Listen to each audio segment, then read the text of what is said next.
ज्योतिष और विज्ञान कैसे दोनों एक दूसरे के पूरक हैं। भारत हमेशा जहां धर्म को महत्व दिया गया है, आस्था को महत्व दिया गया है, कुछ विशेष तिथियां होती हैं। अगर हम ज्योतिष में माने, गणना में माने, खासकर अमावस्या और पूर्णिमा, ये पुरातन काल से, प्राचीन काल से ही हमारे इतिहास में, हमारे समाज में, मानव जीवन में और धर्म में लगातार इस पर रिसर्च होते रहे हैं, लगातार बातचीत होती रही है और इसके गुण और इसके रहस्य को जानने की लगातार कोशिशें होती रही हैं। हर महीने अमावस्या तिथि भी आती है और हर महीने पूर्णिमा तिथि भी आती है। इस विशेष जो तिथि होती है, अमावस्या और पूर्णिमा, इसका हमारे जीवन में किस तरह प्रभाव देता है, कितना सकारात्मक, कितना नकारात्मक। नमस्कार, मैं हूं मोहित कुमार साहू और आप देख रहे हैं टीवी 24 न्यूज। ज्योतिष और विज्ञान की खास पेशकश कि ज्योतिष और विज्ञान कैसे एक दूसरे के पूरक हैं। समझते हैं डॉक्टर करतार सिंह लूथरा जी से। करतार जी, हमारे चैनल में आपका बहुत बहुत स्वागत है। नमस्कार। हम लगातार ज्योतिष गुरु करतार जी के बारे में लगातार बताते रहे हैं। ये रावण संहिता के जानकार और बड़े बड़े सम्मानों से नवाजे गए हैं। इसके अलावा बगलामुखी के साधक भी हैं। समझते हैं सबसे पहले पूर्णिमा आखिर गुरु जी, हम सबसे पहले तो ये समझना चाहिए कि पूर्णिमा प्राचीन काल से लेकर अब तक और खासकर कलयुग में हमारे आम जीवन में या हर मनुष्य पे कैसा प्रभाव डालता है। जी देखिए, पूर्णिमा जो तिथि होती है, इसका सीधा संबंध होता है चंद्रमा से। यानी चंद्रमा जब पृथ्वी के बहुत ज़्यादा नज़दीक होता है, सबसे नज़दीक आ जाता है, तो उस दिन पूर्णिमा तिथि पड़ती है। तो पूर्णिमा जो है वो तिथि पड़ने से, चूँकि जानते हैं कि पृथ्वी में भी पानी का बहुत ज़्यादा प्रभाव है, बिना पानी के व्यक्ति रह नहीं सकता है, और हर एक व्यक्ति के अंदर में लगभग 70% पानी है, ऐसा विज्ञान भी मानता है और ज्योतिष तो पहले से ही बोलता आ रहा है। तो जब 70% पानी हमारे शरीर के अंदर में है और पानी के बिना व्यक्ति चल नहीं सकता है, तो ऐसी स्थिति में पूर्णिमा का विशेष महत्व हो जाता है, क्योंकि चंद्रमा जो है वो मन और मस्तिष्क का कारक है और जल का द्योतक है। तो ऐसी स्थिति में क्या होता है कि चंद्रमा जो है जल को अपनी ओर आकर्षित करता है। जल जब अपनी ओर आकर्षित करता है तो आप देखते होंगे कि पूर्णिमा के आसपास में हाई टाइड की बहुत ज़्यादा संभावना रहती है। समुद्री क्षेत्र में जो लोग रहते हैं वो लोग इस चीज़ को महसूस करते हैं। हाई टाइड बहुत ज़्यादा होता है, उसका सबसे बड़ा कारण है कि पृथ्वी जो है जल को अपनी ओर आकर्षित करता है, खींचता है। तो ऐसी स्थिति में हाई टाइड होती है। इसी प्रकार व्यक्ति के शरीर के अंदर में जो 70% पानी है, उसको भी चंद्रमा जो है अपनी ओर आकर्षित करने का प्रयास करता है। तो व्यक्ति का मन जो है पूर्णिमा के टाइम में बहुत ज़्यादा विचलित हो जाता है, और ऐसी विचलित होने की स्थिति में व्यक्ति जो है मानसिक रूप से बहुत ज़्यादा परेशान हो जाता है। यानी छोटी सी प्रॉब्लम को भी वो बहुत बड़ी बना लेता है, खुद से ही सोच के उस विषय में। और साथ में क्या होता है कि वो थोड़ा स्वभाव भी उसका थोड़ा उग्र और चंचल हो जाता है, क्योंकि जल जो है अपना उछाल मारता है, तो व्यक्ति का थोड़ा मानसिकता जो है वो थोड़ी हड़बड़ाहट वाली हो जाती है। कोई भी काम हड़बड़ाहट में करना या अचानक से कोई निर्णय ले लेना, जो निर्णय उसका गलत हो जाए, ऐसी स्थितियां बहुत हद तक बनती हैं। और कुंडली से यदि इसका रिलेशन देखा जाए तो चंद्रमा और सूर्य दोनों जब सब सप्तम बैठते हैं, यानी कि एक दूसरे के सामने बिल्कुल बैठते हैं, तो ऐसी स्थिति में पूर्णिमा का निर्माण होता है। पूर्णिमा तिथि कही जाती है। जब दोनों की डिग्री सेम हो जाती है तो पूर्णिमा अपने चरम स्पर्श पर रहता है। जैसे सूर्य और चंद्रमा की डिग्री एक ही हो गई, आपस में एक सातवें घर में बैठे हैं, तो बिल्कुल ये समझ के चलिए कि वो पूर्णिमा का सबसे ऊंचा समय आ गया। तो ऐसे में क्या है कि मनुष्य जो है बहुत ज़्यादा परेशान हो जाता है। और आजकल का जो युग चल रहा है, ये युग चल रहा है इलेक्ट्रॉनिक गैजेट का, और इलेक्ट्रॉनिक गैजेट है राहु। तो ऐसी स्थिति में क्या होता है कि राहु का बहुत ज़्यादा प्रयोग करने के कारण व्यक्ति की मानसिकता वैसे ही थोड़ी दूषित हो जाती है, और ये पूर्णिमा तिथि उसमें आग में घी डालने का काम कर देती है। तो ऐसी स्थिति में देखिएगा कि बहुत ज़्यादा मानसिक परेशानियाँ बढ़ती हैं। साइकाइट्रिस्ट के पास क्लाइंट बढ़ जाते हैं। इसके अलावा जो पागल खाने में ज़्यादा लोग भर्ती होते हैं वो इस समय में ज़्यादा होते हैं। साथ में होता ऐसा है कि जिनकी कुंडली में पितृदोष भी है, तो वो लोग बहुत ज़्यादा इस स्थिति में परेशान हो जाते हैं। या कुंडली में चंद्रमा कहीं ना कहीं दूषित है, खराब है, तो ऐसी स्थिति में व्यक्ति जो है, वैसे लोग बहुत ज़्यादा परेशान हो जाते हैं। तो ये छोटा सा जो है इसका विश्लेषण है। अगर हम समझे गुरुजी कि पूर्णिमा जल से का जो अंग है या जल का जो स्रोत है या जो जल का कारक होता है उससे रिलेटेड है, और चंद्रमा भी जैसे मन अगर चंगा है तो कटौती में गंगा, ऐसा लगातार भी बात आती है जो प्राचीन काल से लगातार। तो अगर मन अच्छा नहीं रहेगा तो बाकी चीजें सोच समझ बहुत प्रभावित होती है, जैसे अभी आपने कहा। अब ये तो रहा इसका दुष्प्रभाव, इसके अलावा इसमें क्या क्या सावधानी बरतनी चाहिए, खासकर अगर हम बात करें पूर्णिमा के दिन का, या उसके एक दिन बाद या एक दिन पहले और बाद भी ऐसा कुछ असर होता है उसमें? जी बिल्कुल, एक दो दिन पहले से ही अपना असर दिखाना शुरू कर देता है और एक दो दिन बाद तक इसका कुछ ना कुछ असर रहता है। तो ऐसी स्थिति में क्या होता है कि सावधानियां व्यक्ति को रखनी चाहिए कि जैसे योगा प्राणायाम इसका सबसे बड़ा इलाज है व्यक्ति के अंदर में, उससे मन संतुलित रहता है, शरीर स्वस्थ रहता है, मानसिकता व्यक्ति की अच्छी रहती है। ऐसे समय में यदि त्राटक किया जाए तो बहुत ही अच्छा रहता है, ईश्वर का ध्यान किया जाए तो बहुत ही अच्छा रहता है। आप देखेंगे भगवान बुद्ध को ले लीजिए, गुरु नानक जी को ले लीजिए, जिनको भी बुद्धत्व प्राप्त हुआ है वो पूर्णिमा के दिन ही हुआ है। तो पूर्णिमा के दिन ही गुरु नानक जी का जन्म भी हुआ था, बुद्ध को बुद्धत्व प्राप्त हुई थी। तो पूर्णिमा एक खास महत्व रखता है, जो कि बड़े बड़े जो अपने आप को पहचाने कि मैं क्या हूँ, मैं ईश्वर का अंश हूँ, मैं क्या हूँ, जो लोग पहचाने हैं वो सब पूर्णिमा के दिन ही सारा कुछ घटित हुआ है। तो ये नकारात्मकता के साथ सकारात्मक भी बहुत हो सकता है यदि इस पर थोड़ा सा काम किया जाए और खुद के लिए थोड़ा सा समय निकाला जाए। अब जैसे गुरुजी की चंद्र का अंगूठी भी पहनते कई लोग, जैसे मोती पहनते हैं या चंद्र से संबंधित जो उपाय करते हैं, तो क्या इस दिन भी अगर वो पहने रहेंगे या अंगूठी पहनते हैं, या जैसे अभी आपने कहा कि ईश्वर की ध्यान करें, मग्न ध्यान में रहे, उसके बाद भी कहीं ना कहीं पे कुछ अगर त्रुटि होती है तो उसके पीछे क्या वजह होता है? जैसे भी अंगूठी पहने भी शांति के लिए, अभी उसका असर ही कम हो जाता है, या एक चंद्र के हम जो भी सॉल्यूशन निकालते हैं या उसकी पूजा पाठ करते हैं उसके बाद भी कहीं कुछ होता है, तो उसका क्या उपाय है और या क्या विशेष ठोस उपाय करने चाहिए? देखिए, इस दिन क्या है कि चंद्रमा से संबंधित वस्तुओं का दान करना चाहिए। जो ज़रूरतमंद हैं, या बुजुर्ग स्त्री है या बुजुर्ग स्त्रियों का कोई अनाथालय है, तो ऐसी जगह पे जा कर के चावल, खीर, शक्कर, पानी, दूध, ऐसी चीज़ों को दान करना चाहिए। यदि ऐसी चीज़ें आप वहाँ पे ले जा कर के दान करते हैं तो कहीं ना कहीं से चंद्रमा से संबंधित नेगेटिव एनर्जी अपने से आप दूर करते हैं, और उसकी नेगेटिव एनर्जी यदि आपके ऑरा से दूर होगी तो जाहिर है कि आपको वो परेशान कम करेगा, और उसकी मानसिकता जो है बहुत ज़्यादा जहाँ खराब होने वाली है वो 70-80% तक डाउन हो जाता है। साथ में जैसा कि मैंने बताया कि हवा, यदि समुद्र में हाई टाइड आ रहा है उस समय बहुत तेज अगर हवा चलने लगे तो वो सुनामी का रूप भी ले लेता है। तो हवा व्यक्ति को अपने अंदर की हवा को संतुलित करनी चाहिए, यानी कि योगा और प्राणायाम करना चाहिए। तो इसको साइंस की दृष्टि से मिला करके देखेंगे तो योगा प्राणायाम करते हैं तो अपने हवा को आप संतुलित कर रहे हैं अपने बॉडी के अंदर में, और साथ में चंद्रमा से संबंधित दान कर रहे हैं, तो यानी चंद्र को आप उसकी जो नेगेटिव एनर्जी है वो अपने से आप उसको दूर कर रहे हैं। तो ये दोनों ही चीज़ें करने से क्या होता है कि व्यक्ति के जीवन में चंद्रमा से संबंधित जो नेगेटिव चीज़ें हैं वो घटनी कम हो जाती हैं। ऐसा 1-2 महीने में नहीं होगा, इसको लगातार कम से कम आपको 11-12 महीने करने होंगे। धीरे धीरे इसका असर बिल्कुल कम होता चला जाएगा और आप महसूस करेंगे कि प्राणायाम, योगा वगैरह लगातार कर रहे हैं और ये उपाय साथ में कर रहे हैं तो पहले महीने से ही आपको 10-15% असर तो पड़ जाएगा।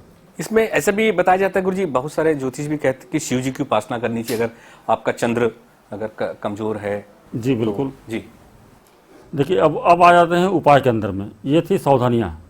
तो उपाय ऐसा हो जाता है कि उपाय के रूप में आप कर सकते हैं कि आपको शिव जी के ऊपर में जल चढ़ाएं, जल थोड़ा उसमें दूध मिला करके चढ़ाएं तो भी बहुत अच्छा है। बहुत सारी चंद्रमा से संबंधित जड़ी बूटियाँ होती हैं, उसको मिला करके शिवलिंग के ऊपर में यदि चढ़ाना शुरू कर दें तो बहुत अच्छा होता है। अगर इस दिन आप उपवास रखते हैं तो ये भी अति उत्तम है। इसमें करना क्या रहता है कि दिन भर आप उपवास कीजिए और रात में चंद्रमा की रोशनी में थोड़ा खीर बना के रखिए और चंद्रमा को भोग लगा करके उसी को खाइए। तो ये सर्वोत्तम उपाय माना जाता है चंद्रमा को स्वस्थ करने का। तो ऐसे में क्या होता है कि चंद्रमा की जो पॉजिटिव एनर्जी है वो बिल्कुल आप प्राप्त करते हैं, और जो दान वगैरह कर रहे हैं उसके हिसाब से नेगेटिव एनर्जी आपको निकलती चली जा रही है। तो ये दोनों ही चीज़ें अगर साथ में मिला के करते हैं तो सावधानी भी हो गई और उपाय भी हो गया। और दोनों चीज़ें यदि आप कर रहे हैं तो ये मान के चलिए कि आप बहुत ही चंद्रमा की नेगेटिव एनर्जी से दूर हो सकते हैं। और सिर्फ पूर्णिमा में ही नहीं, ये पूरे जीवन को ही आपकी बदली करने का और सकारात्मक सोच रखने के लिए प्रेरित करता है। जी, अगर हम बात करें कि अभी जैसे कलयुग चल रहा है जी, अभी जैसे आपने बताया कि नेगेटिविटी या नकारात्मक जो चीजें हैं वो राहु के साथ मिलकर करके, क्योंकि हम इलेक्ट्रॉनिक गैजेट्स का भी उपयोग करते हैं। जी, अब तो हर इंसान मुझे लगता है कि मोबाइल से लेकर टीवी, कंप्यूटर, तमाम चीजों दिन भर ही वही करता है। 24 घंटे में लगभग मुझे लगता है कि 16-18 घंटा कंटिन्यू बैठते ही बैठते हैं। बिल्कुल। अब इसका उपाय क्या कर सकते हैं गुरुजी? जो लगातार इलेक्ट्रिक गैजेट्स और फिर साथ में पूर्णिमा जैसे भी और अमावस्या भी, तो खासकर अगर पूर्णिमा को लेकर हम बात करते हैं कि लगातार जो राहु का प्रभाव देखने मिलता है, इससे कैसे बचा जाए? देखिए, इससे बचने का तो कोई ये नहीं है कि आप काम छोड़ दें। अब इसी से बिल्कुल व्यक्ति को काम करना है तो समय के अनुरूप आपको ढलना पड़ेगा। काम भी करना होगा और अपने आप को स्वस्थ भी रखना होगा और अपनी मानसिकता को अच्छी भी रखनी होगी। तो इसके लिए यही एक उपाय है कि आप काम अपना करते रहें। रात में सोते समय मोबाइल वगैरह कुछ भी अपने पास ना रखें, थोड़ा उसको दूर रखें तो ज़्यादा अच्छा है। और साथ में जो है आप जो छोटे छोटे उपाय मैंने बताए हैं, इन उपायों को करते रहें तो आप देखेंगे कि आपके जीवन से जो चंद्रमा से संबंधित नेगेटिव एनर्जी आ रही है या राहु जो आपको नेगेटिव प्रभाव दे रहा है, वो चंद्रमा के बलवान होने के कारण राहु भी कहीं ना कहीं वहाँ पे कमज़ोर पड़ता है। तो ऐसी स्थिति में आप बिल्कुल स्वस्थ हो जाएंगे। और जो राहु अगर बहुत ज़्यादा परेशान कर रहा है और उसके चलते बहुत ज़्यादा परेशान है तो उसके अलग अलग उपाय होते हैं। तो गुरुजी, आपने एक दारिद्र्य दहन वो शिव अभिषेक जो पाउडर है वो भी आपने रखा, तो क्या उससे कहीं जाकर चंद्रमा को हम शांत कर सकते हैं या नवग्रह को शांत कर सकते हैं, या अपने जीवन में हम बहुत कुछ अच्छा उस पर हम कर सकते हैं, कुछ ऐसा? जी बिल्कुल, सफलता पा सकते हैं। ये जो पाउडर है इसका सम्मिश्रण ऐसा किया गया है कि आज के युग में जो व्यक्ति, जैसा कि आपने बताया कि 15 से 18 घंटे लोग इलेक्ट्रॉनिक गैजेट के बीच में हैं, तो क्या होता है कि व्यक्ति की मानसिकता दूषित होती चली जा रही है। तो ऐसी स्थिति में यदि इससे आप अभिषेक करते हैं तो ये पूर्णिमा के समय में तो आपका बचाव करता ही है, साथ में हमेशा यदि इस उपाय को यदि आप करते रहते हैं तो आप पाएंगे कि आपकी मानसिकता धीरे धीरे बिल्कुल ठीक होती चली जा रही है और काम करने में मन लग रहा है।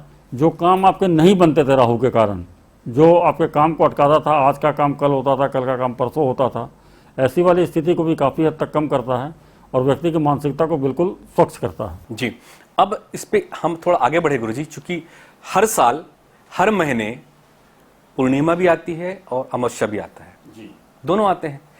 अब चूंकि हर दिन अलग अलग, हर महीने अलग अलग दिन, तिथि और वार पे आता है। जैसे अगर कल गुरु, अगर हम बात करें कि साल में एक दिन गुरु वो आता है, गुरु पूर्णिमा का दिन आता है, तो गुरु पूर्णिमा का जब दिन आता है तो उस दिन हमें विशेष क्या करना चाहिए, किस तरह की सावधानी बरतनी चाहिए, किस तरह का कार्य करना चाहिए, कैसे हम अपने गुरु को साधें या ईश्वर को साधें? यदि गुरु नहीं बनाए हैं तो किसकी पूजा करनी चाहिए जिससे हम गुरु बना पाएं? तो थोड़ा सा इसका विस्तृत विश्लेषण थोड़ा सा जरूर हमारे दर्शकों को बताएं। जी, ऐसा है कि कल गुरु पूर्णिमा है, तो गुरु पूर्णिमा जो है वो गुरु का त्यौहार होता है और पूर्णिमा चंद्रमा का दिन है। और चूंकि कल का दिन विशेष महत्व रखता है, यदि आपने किसी को गुरु नहीं बनाया है तो ये गुरु बनाने का सबसे उत्तम दिन माना जाता है। आपको गुरु दीक्षा लेनी चाहिए, किसी न किसी को गुरु बनाना चाहिए। यदि आपके नज़र में कोई ऐसा व्यक्ति नहीं है जिसे आप गुरु बनाना चाहते हैं और चाहते भी हैं कि कोई गुरु हमारा रहे, तो ऐसी स्थिति में आप भगवान शिव को अपना गुरु बना सकते हैं, विष्णु भगवान को बना सकते हैं, हनुमान जी को बना सकते हैं, किसी भी देवी देवता को अपना गुरु बना करके, जो आराध्य होंगे, जो आपके आराध्य हैं, जो आपके इष्ट देवता हैं, जिनको आप मानते हैं, उनको आप गुरु बना के आप उनका पूजन वगैरह कर लीजिए। और पूजन करके गुरु दीक्षा के रूप में कोई भी उनका एक मंत्र ले लीजिए, खुद से ही ले लीजिए या 2-3 मंत्र लिख करके उनके सामने रख दीजिए और कोई भी एक चिट्ठी को उठा लीजिए, उसमें जो मंत्र निकले उसी का जाप कीजिए, ये उनका आशीर्वाद समझ के। तो ये भी बहुत उत्तम उपाय माना जाता है।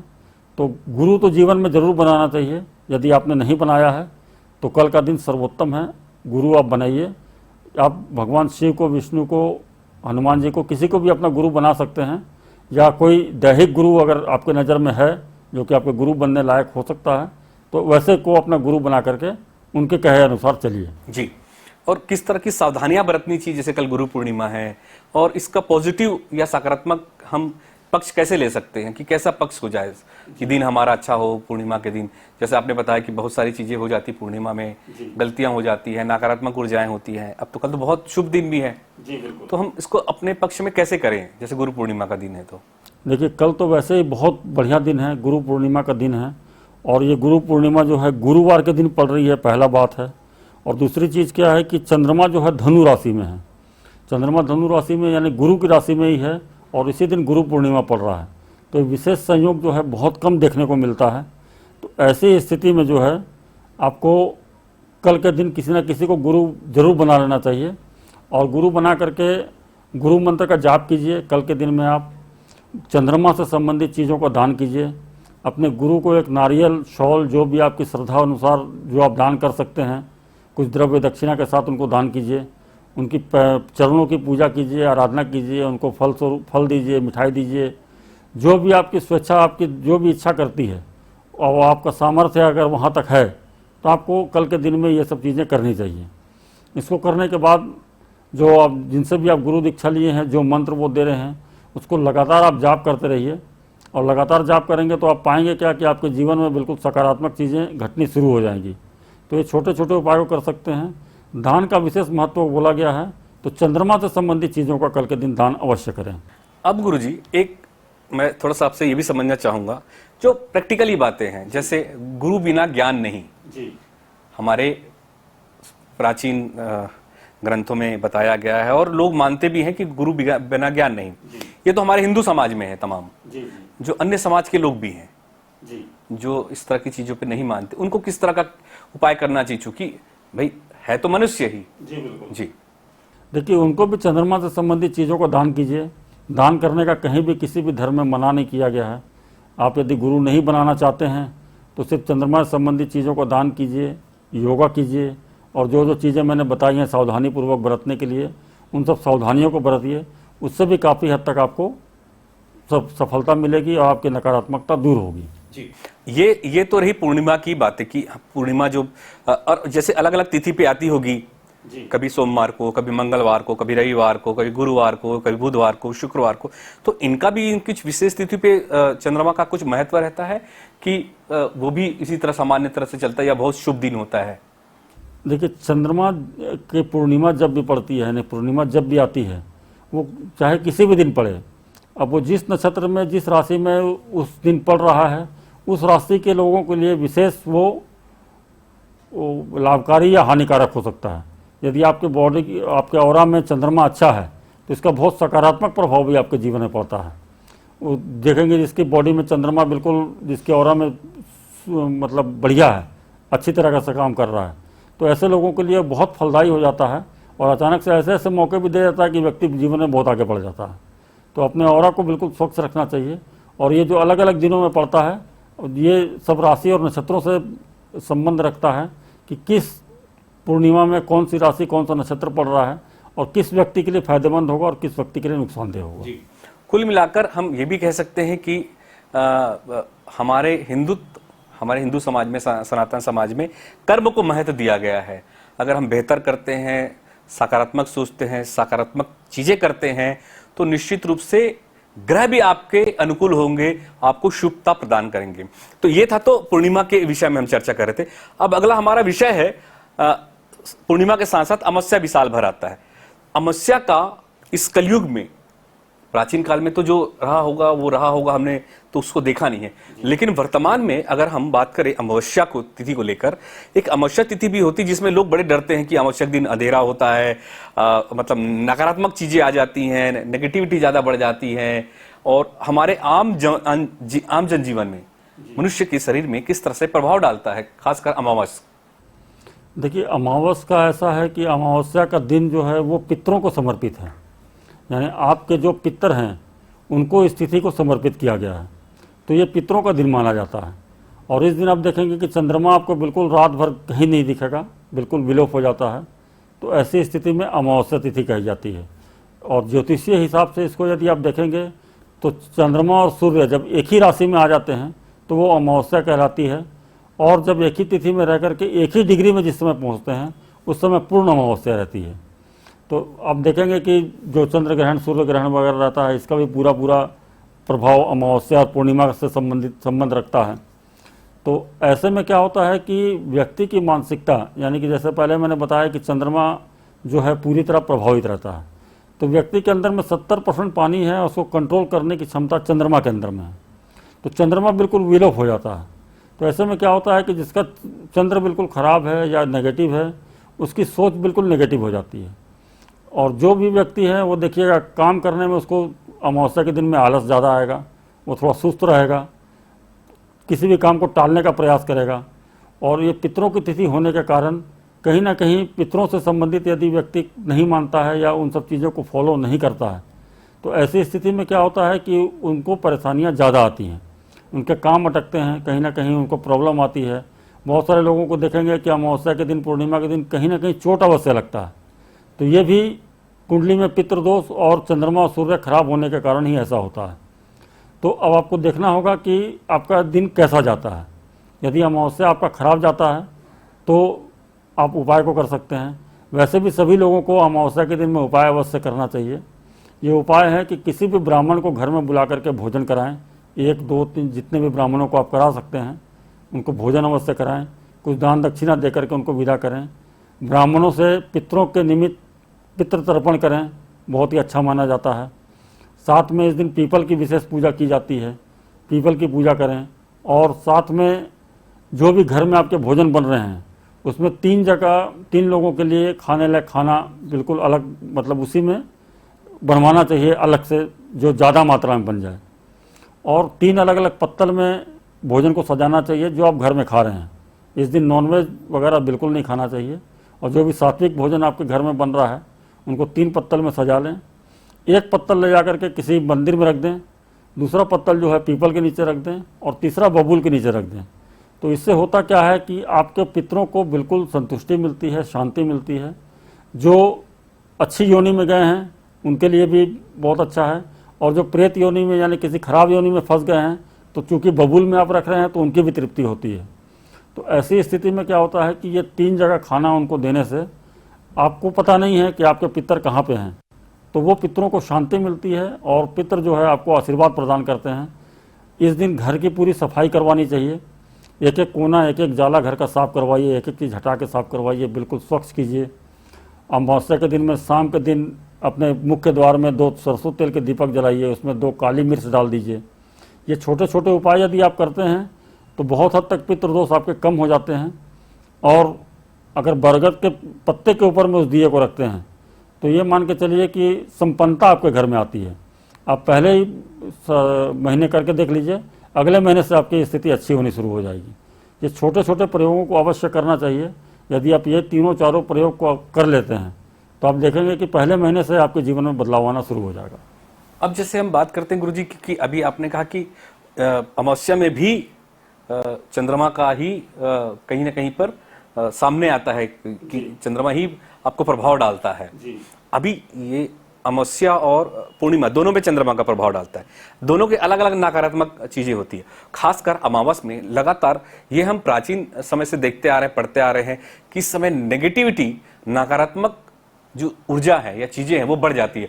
जैसे अभी प्रेत योनि की आपने बताया, तो ऐसा कभी समय आता है कि जैसे हम छत्तीसगढ़ में या मध्य प्रदेश में ऐसे बहुत सारे हमारे देश के अलग अलग हिस्सों में अमावस्या के दिन एक विशेष तिथि आती है जिस दिन घर से निकलने के लिए मना भी किया जाता है।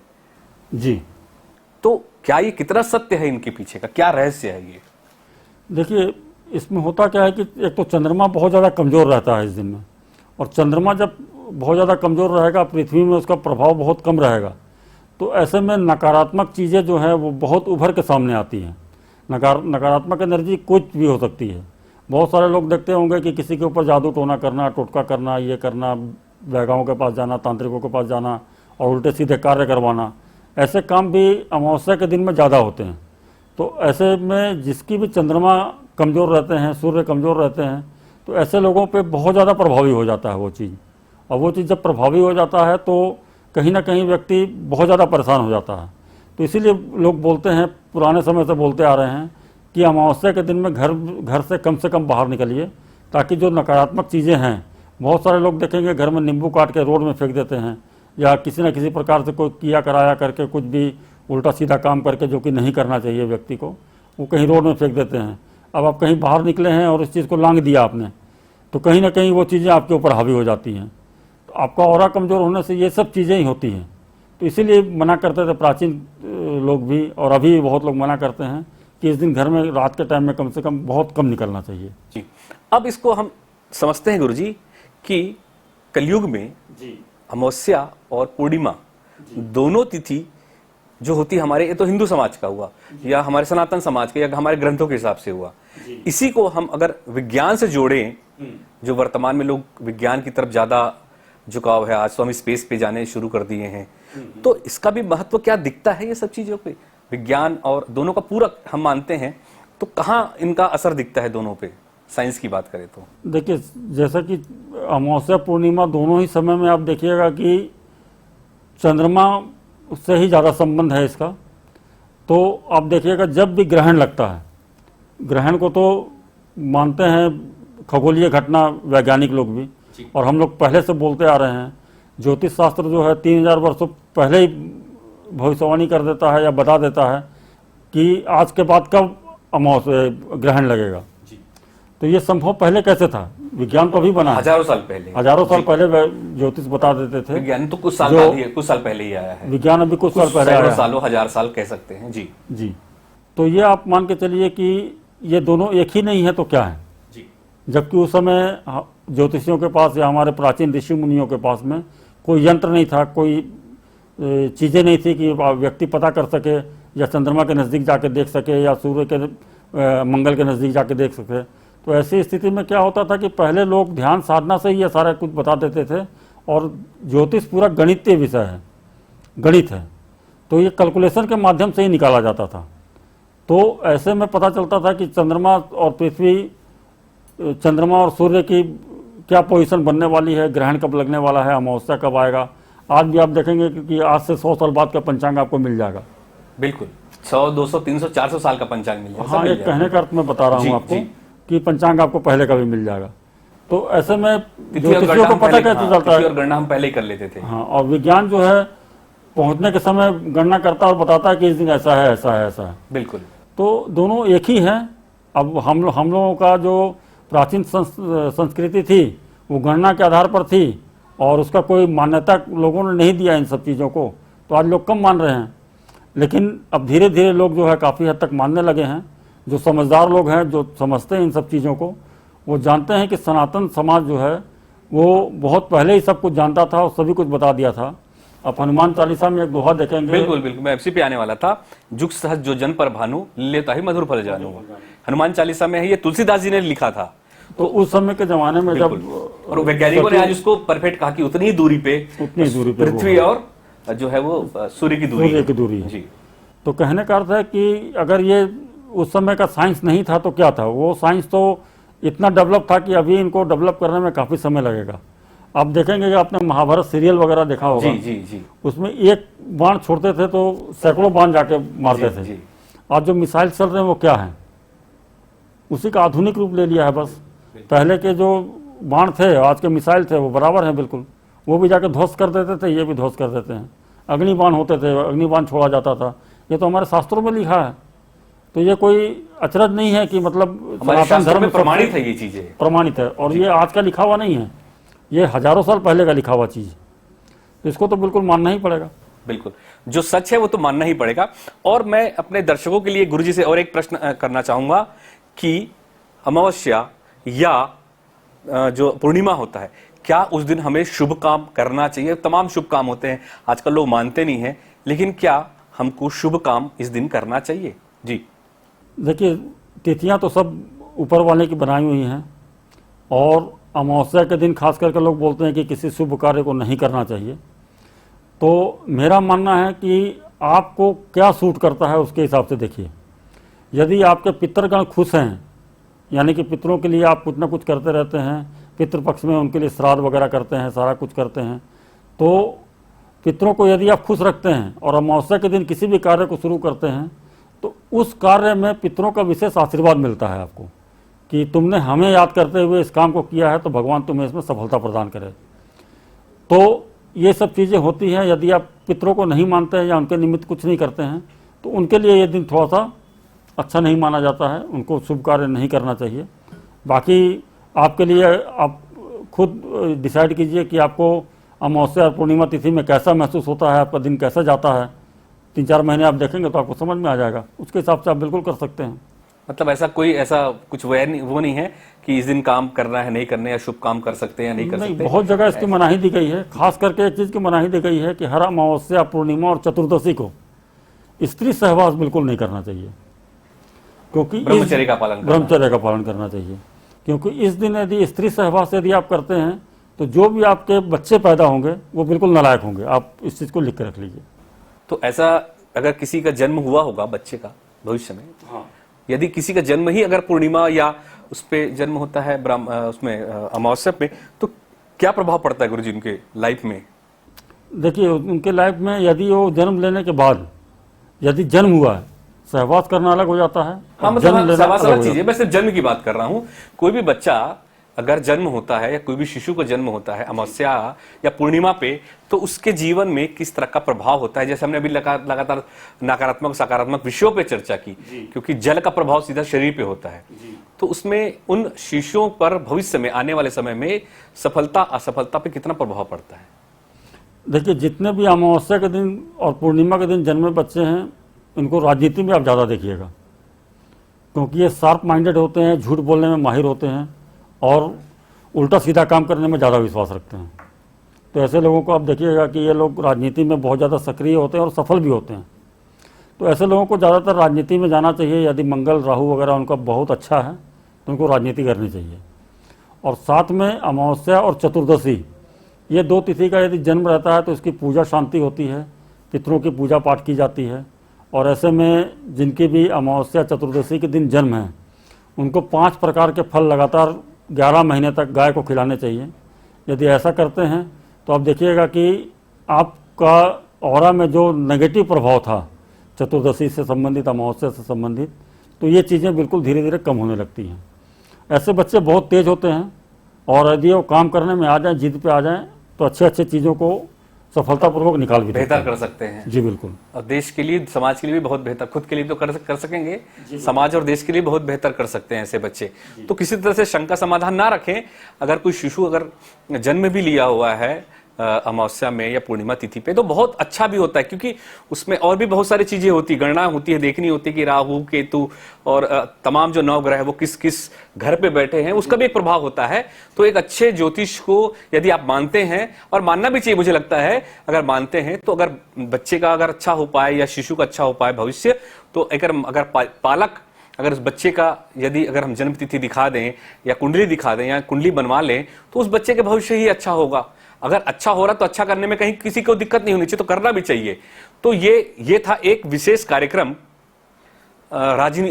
ये था एक विशेष कार्यक्रम ज्योतिष और विज्ञान, जिसमें हमने तमाम विषयों पर समझा, खासकर अमावस्या और पूर्णिमा को लेकर।